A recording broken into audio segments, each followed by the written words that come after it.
Within a few decades, the Chinese economy went from agrarian backwater to manufacturing middleman to world-class innovator in its own right. American companies had been the pioneers, the innovators, but somewhere along the way, we got beat at our own game.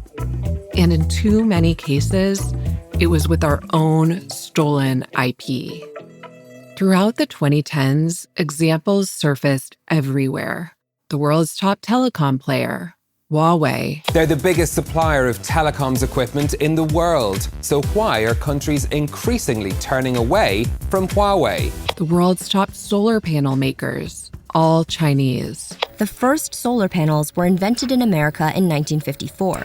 And yet it's been China that's been better able to capitalize on the technology. Now, China controls over 80% of the global solar panel supply chain, while the United States manufactures virtually none of the required components for solar panel production. The fastest growing social media app, TikTok. TikTok is the latest app to capture the attention of teens and young adults across the world. The app came as the #1 downloaded app of 2018. Even the drones flown by U.S. law enforcement are no longer American. For almost the last 2 decades, Chinese-made drones have dominated the consumer market. China's DJI owns the sky. As for electric vehicles, it's not Tesla anymore. As of 2023, it's China's BYD. In the world of electric vehicles, Tesla has reigned supreme. But its days as top dog may be numbered. In China, the world's largest EV market, it's been losing ground to domestic automakers as a ruthless price war has inflamed an already competitive market. Nobody was connecting the dots back to Chinese hacking. Nortel didn't just disappear. Huawei stole it. China subsidized it. And they made it so cheap, it wiped Nortel off the map. Now, that's not to say that Chinese companies aren't innovative. It's just that they were playing by different rules. The hacking, the outright theft, gave them a huge leg up. And all that leapfrogging came with a heavy price tag for American companies, American workers, really the American people. That time period was the most dangerous in America's history, I think, as we really got a superpower elevated, probably 50 years of IT advancement in a 5-year period, because developing all that on your own would never have happened. And in my opinion, America's companies would have dominated China had they not been able to build their own Chinese companies with the IP they stole. That was Dave DeWalt, who had a front row seat to these developments as CEO of McAfee and later FireEye. Anyone tracking Chinese cyber theft over this period could have told you that this was all entirely predictable. But even as the hacking reached absurd levels, America's leaders in business and government were still hesitant to sound the public alarm. Fears of upsetting the world's largest market still ruled the day. That's where a certain government shorthand came in. By the end of the Bush administration, there was a recognition that Chinese cyber activities had reached troubling levels. This is where the famous phrase APT came from. The Bush administration didn't want to say China, so they called it Advanced Persistent Threat. That's code for China. I'm Nicole Perlroth, and this is To Catch a Thief.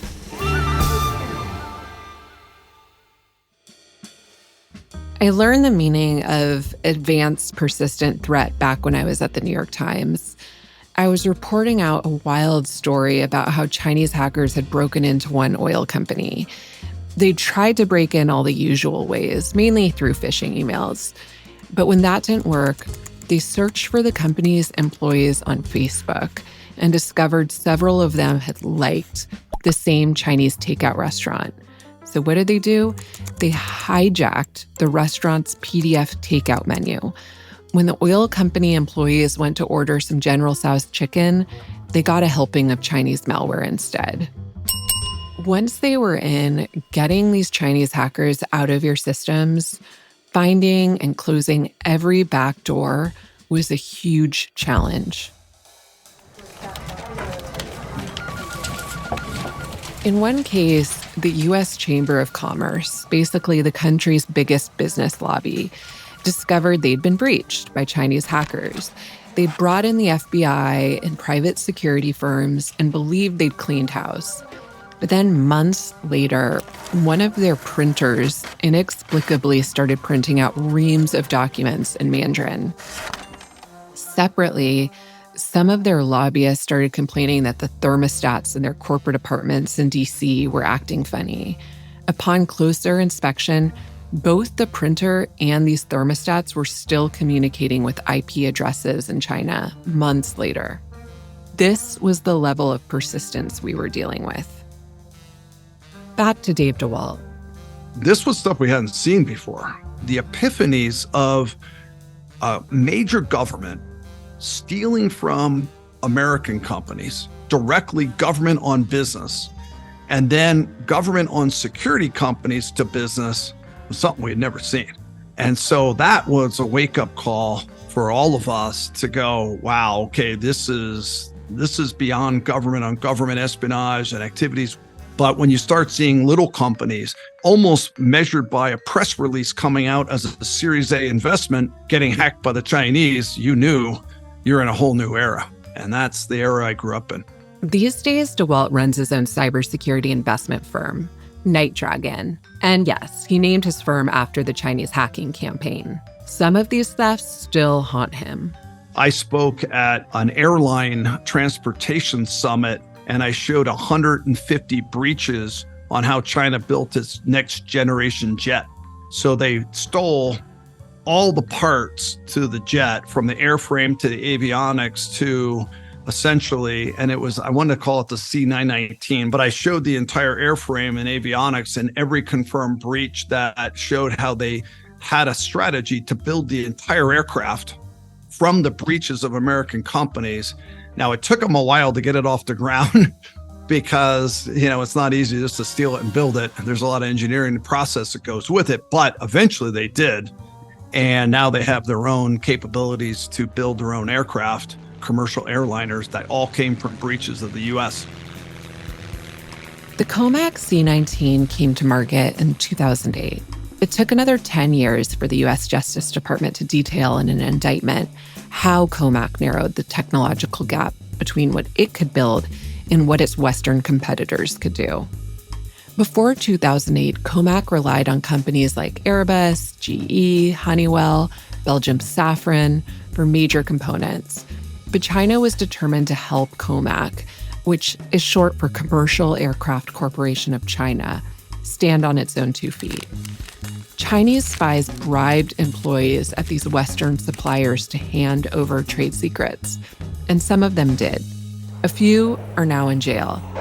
But what China's spies couldn't get from human sources, they stole in a brazen series of cyber attacks against Honeywell, Capstone Turbine, GE, and Safran. CrowdStrike, in a report of its own, concluded that those hacks helped Comac trim, quote, several years and potentially billions of dollars off its development time. And that was all for just one airplane. When you look at solar industry, there were so many attacks on the solar where they'd flood solar panels back into the U.S. down to the exact bolt with the same serial number of the solar panels that were stolen. I mean, we could match it to the Chinese maker with the exact same characteristics with the same serial number that was stolen from a U.S. provider. And we have a lot of cases of this. I'm not sure how many I'm able to share down to the company names, but I mean, we saw restaurants that were opening in China with the exact recipes of the food that was served. Like, we saw good luxury goods makers who had their products stolen down to the handbag process of manufacturing. Back when DeWalt was CEO of McAfee and then FireEye, he handed the Obama administration a list of American companies he believed were getting raided hand over fist. Over the next few years, as the government debated what to do, how far they were willing to go to make China stop, whole companies, entire towns were eviscerated by Chinese IP theft. If you go back to 2008 window, there's a number of town stories like that. whose entire businesses and towns were wiped out by Chinese product that flooded the market less than 1 year of the espionage attack. Some of the lives that were affected and the people that were affected are pretty dramatic because entire factories and towns were built around the manufacturing of American good that suddenly was sold for a fraction of the price below cost to defeat the American by its own product down to its serial number. Today, Solar World here in Hillsboro has about 700 employees, but by 2015, they say they will have an additional 200. The company is adding a solar panel production line. 20 miles west of Portland sits Hillsboro, Oregon, a town locals refer to as Silicon Forest because a number of big tech companies have factories here.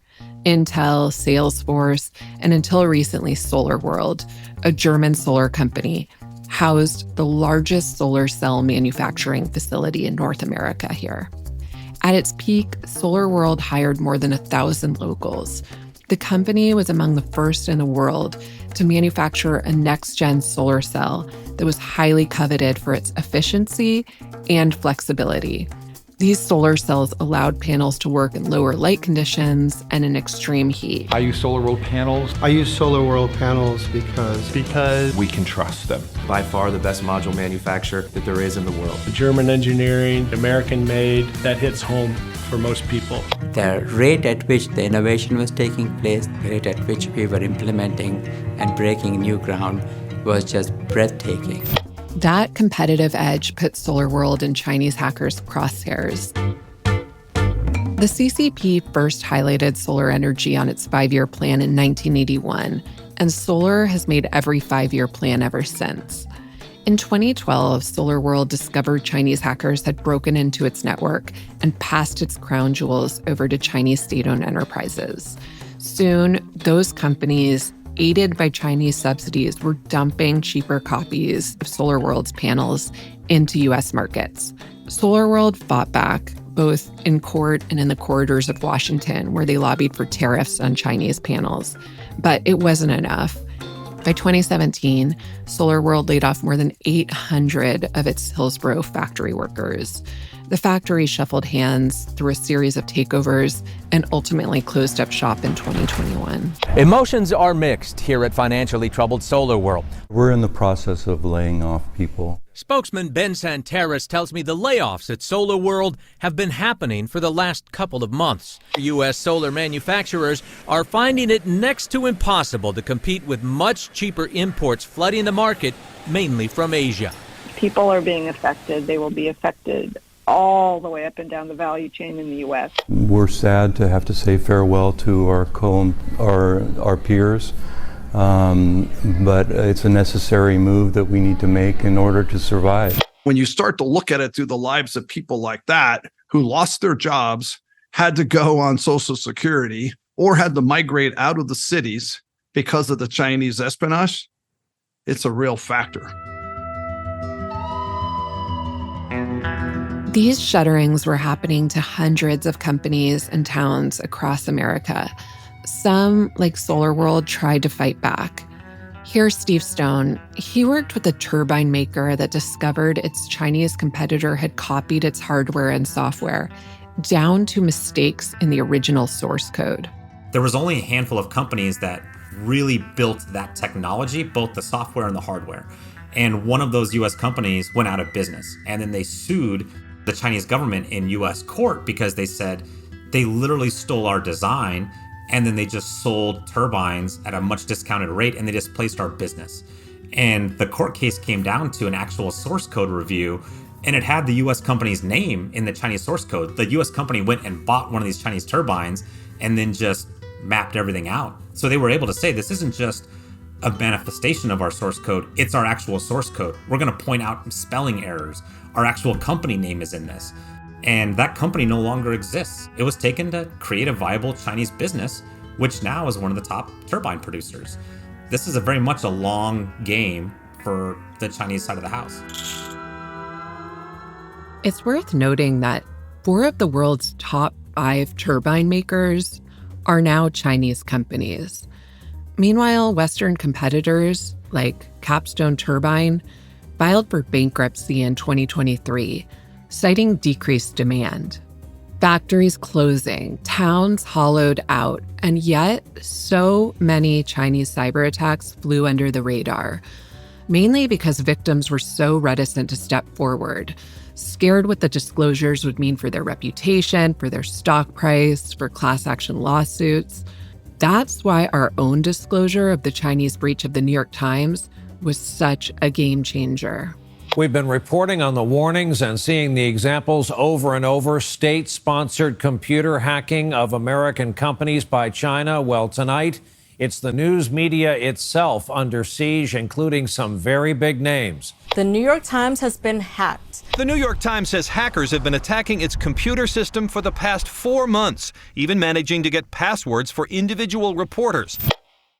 Just before I hit publish on that story, I'd done what any serious journalist does. I'd called the Chinese consulate, walked them through everything I had, and gave them the chance to comment or refute the story. What I got was a full-throated denial. To accuse the Chinese military of launching cyber attacks without solid proof is unprofessional and baseless. I included that denial word for word in the story. China's denial, especially the part about no solid proof, didn't sit well with Kevin Mandia. For years, he tracked the group behind our hack, a group Mandiant called APT-1. Officially, the group was a Shanghai-based unit of the People's Liberation Army, Unit 61398. Mandiant knew the group better than most. It had traced their movements to more than 100 breaches in the U.S. They had their online handles. They had their physical address. 141 times we did investigations, and it went back to this bucket of evidence or fingerprints to APT-1. They're unbelievably persistent. Like, you get these guys out of your network, they're just back the next day. There was no doubt they were badging into a building and this was their job. When Mandia read China's denial in my story, he decided, screw it. Let's show them the proof. He handed me and my Times colleague David Sanger a 74-page report detailing the group's official military designation, their tactics, techniques, victimology, its members who had names like Ugly Gorilla, and critically, its whereabouts. We sent our Shanghai bureau chief, David Barbosa, to investigate. And sure enough, next to restaurants, massage parlors, and a wine importer, he found a 12-story nondescript white building surrounded by Chinese soldiers. We were trying to figure out, like, okay, this is coming from a location in Shanghai, right? They had the address right, but they wanted me to go by the building and see what this was. About a 30-minute cab ride from my home to think that, wow, they were actually not that far. And so I went out there and saw this white tower and clearly saw that it was manned by military personnel at the front. I think I saw the big dishes on the top of it, that the windows were covered or not clear. It seemed like a military installation, but one with a lot of antenna power and other things. So we were like, okay, this is a high-powered building with military personnel with special stuff. I don't know if it's really the hack is coming from here, but this seems to fit every expectation that we have from what I've been told by you and Mandiant. Once we were sure we could corroborate Mandiant's report, we published everything we had. I turned on CNN. This building is the focus of a report from U.S. cybersecurity firm Mandiant. They say a hacking collective with direct ties to the Chinese military has stolen data from 141 organizations from around the world since 2006. A CNN crew tried to roll their cameras through that neighborhood. And this is what they discovered. This is our crew being chased by Chinese security officers. Chase after us just yet.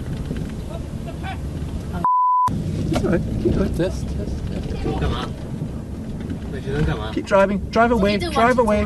Drive away. Drive away. Drive away. Not stop. CNN's David McKenzie is live for us in Shanghai with more. But the bigger picture here, Soledad, really is what is happening here. The Mandiant group says that this group is working in conjunction with the Chinese military and the Chinese government Chinese government, not surprisingly, Soledad says that they have nothing to do with this. They call these claims, quote, irresponsible. What you're saying is that what many people saw as a shadowy Chinese group is actually part of the People's Liberation Army.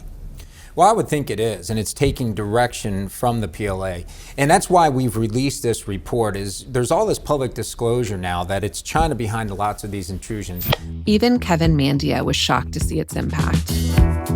I just went into the office by myself, and right around 7:30 in the morning, my wife at the time called, and literally, this is how I knew we were on the news. I didn't know CNN was filming outside the building, Nicole.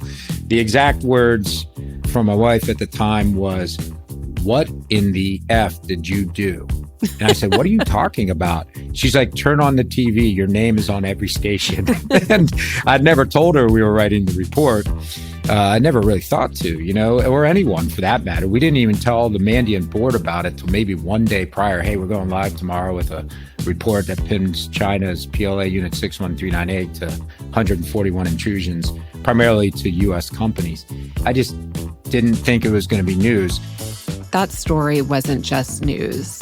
It empowered the U.S. government to go after the PLA unit. Meet John Carlin, who worked at the Justice Department under the Obama administration. I was the Assistant Attorney General for National Security. Prior to that, and during his first term, I was the Chief of Staff to the Director of the FBI. And then in between, I was the Principal Deputy Assistant Attorney General for National Security. While I was busy writing about Chinese cyber attacks, it was Carlin's job to figure out what to do about it. Part of the challenge was that until we outed our own hack and the PLA unit responsible, most everything the US government had on Chinese hackers was classified. I went to a facility, an unnamed facility out in Virginia, and there was a giant Jumbotron screen, like a movie theater, and I could watch in real time as nation-state actors, China in particular, hopped into places like universities, used the fact that they'd penetrated the university to hop into places like private corporations, and then to steal economic information, often intellectual property, commit economic espionage. And it was amazing to see that being tracked in real time, and it felt like an incredible intelligence success, but it did not feel like actual success to watch that much information, things of value to the American public flow from the United States to China. But John's team couldn't just call out the Chinese Communist Party by name. It was literally classified. We weren't allowed to publicly say as a government official for years what everybody knew, which was that China was hacking these private companies. 1 year after we outed the PLA unit 61398, John's team was cleared to prosecute. A grand jury in Pennsylvania indicted 5 of the unit's members and named their victims. Among them, SolarWorld, U.S. Steel, which struggled in recent years to compete against low-price subsidized steel from China, Westinghouse Electric Co., the world's biggest supplier of nuclear reactors, Allegheny Technologies, Alcoa, and the United Steelworkers Union. Clearly, Unit 61398 was tasked with hitting these private sector targets in a way that others may not be. They were sloppy in their tradecraft. They were noisy. They had great nicknames like Ugly Gorilla that could be used. So it really was a rich trove of evidence, but also the fact that private sector groups like Kevin Mandia's group, Mandiant, had the information and were making it publicly available meant to those who were worried about sources, methods, etc., this wasn't information that was uniquely the province of the government, so we really weren't giving anything up by being allowed to use it in a criminal case. Our reporting from the Times, combined with Mandiant's APT-1 report, meant Carlin's hands were untied. In his mind, the prosecution hadn't come a moment too soon. It was about more than justice for the victimized American companies. This was about establishing global norms of acceptable behavior. The activity would spike at around 9 in the morning Beijing time, It would then stay high, and then apparently they took a lunch break because it would decrease slightly in the middle of the day. Then they get back to work, you'd see it spike again, decrease overnight, decrease on weekends and Chinese holidays. So as the prosecutor in me, circumstantial evidence that this group is coming from China, but also it shows that the second largest military in the world was putting on their uniform, getting up every morning and then hacking hacking us, hacking private companies, and that simply couldn't be allowed to stand. If you let someone walk across your lawn long enough in common law, and international law is a law of common law, they earn the legal right to walk across your lawn. It's called an easement. And that's why people put up no trespass signs. As long as we were allowing them to hack this noisily, we were creating the international law, the new norms, the new rules for this cyber age that said that this was okay. And so we felt very strongly that we need to show, no, this is a crime like any other type of theft. And if we don't at least treat it that way under our system, even if we can't hold these individuals accountable, we're never going to create the rules for the world that we want our children to live in. When I first had started covering Chinese cyber attacks, I'd always ask the experts, well, who did it? What they said in those early days, though, surprised me. They'd say, Nicole, attribution doesn't matter. I always read that as, we don't want to piss off China for business reasons. That was partly true, but the other truth was that we were getting hit so hard and so often that the first priority wasn't the who, but the how to make it stop. Somebody jumps out of an alleyway and starts hitting me in the face to rob me. I don't block punches going, who are you? I just defend myself, But in the wake of our revelations at the Times, Mandiant's EPT-1 report, John Carlin's indictments, that began to shift. However, I came to understand over time, attribution absolutely matters to hold nations accountable. We need to have rules of engagement in cyberspace. But Unit 61398 was just one group. Inside the NSA, analysts were tracking an entire Chinese hacking apparatus. Here's Steve Stone again. I don't think people understand just how big this machine is. They tend to think about a group or an intrusion. The intelligence community was tracking some 20 discrete Chinese hacking units.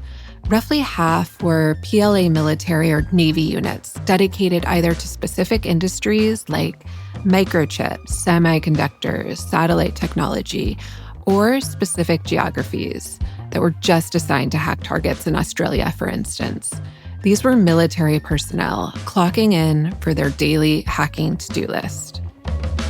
By the time we showed up, it was valid credentials, a user ID and passphrase, log in, and you could tell their operators were used to just sitting at a desk for 8 hours a day, and they were probably getting paid by the pound. Just take everything you can, because I used to call it the tank through the cornfield. Everything started with what we now know as the PLA or even the PLA Air Force or PLA Navy. So what we learned was these were very consistent groups. They were big, they were good at what they did, but they were predictable and they didn't evolve much. So we really thought we had our arms around these groups in particular. But then there was the other half of the groups the NSA was watching. These were looser satellite networks of contractors. They worked at the behest of China's spy agency, the Ministry of State Security, but not necessarily in the building. These were moonlighters tasked with episodic state missions, privately employed engineers who got paid by the state to hack on the side. And unlike the PLA's hackers, who could be quite sloppy, these soldiers of fortune were good. They had legitimate skills. They were known for their stealth. Here's Paul Moser, who covered China's expanding surveillance state for the New York Times. Hacking and the burden of hacking shifted under Xi Jinping from the People's Liberation Army, the Chinese military, to its intelligence operations, Ministry of State Security, or MSS. And what MSS does, it takes a very different approach. It basically says that anybody who wants to start a franchise who's good at this kind of stuff can have a try. And so what we see is a sort of network of different hackers for hire emerging across China. And many of them have really deep technological experience, and they want to turn it to these sorts of aims. And so effectively, it's a group of soldiers of fortune, hackers for hire who are turning at the government's behalf onto the United States and trying to break into any and everything, and any kind of new hack they get goes up the chain, and they're rewarded. Steve Stone watched in real time as China's hacking unit started handing off missions to the experts. Here's Steve.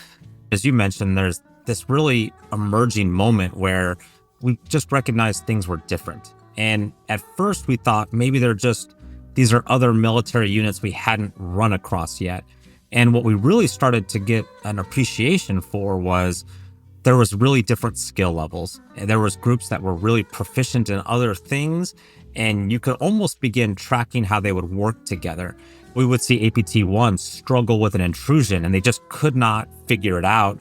And then all of a sudden APT would show up, blast through the doors, get the intrusion going, and then leave and hand it back off to APT-1. And so we were really trying to understand how all these groups were going together. And what we ended up finding out, and why we kind of called those three groups the gunslingers, was those people, the actual people behind them, started as young people. They knew each other and they formed hacking groups. They went to university and they studied together, and then they ended up forming actual companies. And then they also did this hacking on behalf of the Chinese government for profit. They were so much more capable because they just stayed on keyboard. They didn't age out and then literally teaching, like actually teaching in classrooms and also in these hacking groups, the next generation. And we would actually start to see the ecosystem and the groups evolve. And that's how we really got to understand where we're at today, which is, this ecosystem of private contractors and private groups. If you were in a military unit, you got promoted to a point, and now you're off, and now the next person comes in and it's a machine. This is what U.S. intelligence came to understand. There were two pools of Chinese hackers: the day jobbers, military enlisted personnel, and the gunslingers. Imagine if Stanford's top computer science professors and Silicon Valley engineers, even executives, hacked for the NSA on their off hours as a side hustle or because they had no choice. This allowed China to tap its best and brightest for its sensitive missions. And it also gave the CCP plausible deniability. Should they get caught, the CCP could always say, it's not us. It's these hackers. We can't even control ourselves. In the U.S. intelligence community, you have to be an employee of the government to be authorized to do these operations, to effectively break the law, right? Because we have effectively the CFAA, Computer Fraud and Abuse Act, that prohibits everyone from hacking, with the exceptions of law enforcement intelligence community. But to use those exceptions, you have to be a member. On the Chinese side, they were just saying, hey, we have these requirements, company X, Y, and Z, go get them for us. And then what was happening that was really interesting is that a lot of these companies decided to start moonlighting. If the Chinese Communist Party comes to you and tells you to do something, even if it's not in your business interest to do it, you have to do it, because then they have numerous levers of coercion that they can use to effectively put you out of business. I'd later learn from the Snowden leaks that China actually ran some of its cyber attacks through popular Chinese tech companies like 163.com, China's version of Yahoo, and Sina, the company that runs China's Twitter equivalent, Sina Weibo. At one point, the GCHQ, which is essentially the UK's NSA equivalent, discovered that 163.com's mail servers were secretly operated by a Chinese government domain, and that same Chinese government domain served as a backup server for Sina Weibo.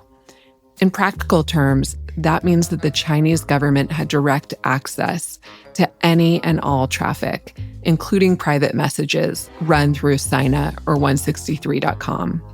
This would be like discovering that Facebook or Twitter's back-end infrastructure was actually run by the NSA. When you hear that, you start to understand why there might be some national security concerns about TikTok. Increasingly, private security firms and US intelligence agencies would catch China's best state hackers using their golden access to line their own wallets. Here's Dmitry Alperovich again. As long as we're hacking companies, well, why don't we do it for our benefit too?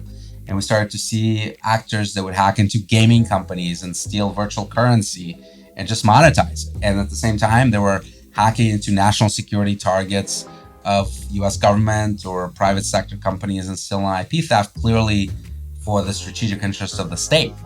And it was really interesting how you have, on one hand, an actor that was engaged in personal cybercrime, and on the other hand, is executing mission requirements for the state. If you did that in the US, you would get arrested. And the thing is, these guys, on the one hand, they're sort of hacking these big national targets, but they're also then doing other things to extract money and make money while they're doing it. You can make a lot of money if you can hack without any kind of consequences whatsoever. You have the state's backing, and you can also just kind of, say hold data for ransom, or take certain bank accounts or crypto or whatever. And so these guys become this almost mercenary army, this sort of hackers for hire, soldiers of fortune. And it's fascinating because it's a complete change from the top-down way things were before. And it's revolutionized both the way China hacks and also the effectiveness, because they're just much better. It's much better when you have a startup kind of mindset towards hacking anywhere, and China has certainly a very capable set of people to do it. So give them the freedom, give them the resources, and lo and behold, 7 or 8 years on, you have a really deadly, powerful hacking force in China. That was Paul Moser. One thing to know about China's hacking pipeline is that it's robust, and it starts early. The best analogy is probably American football.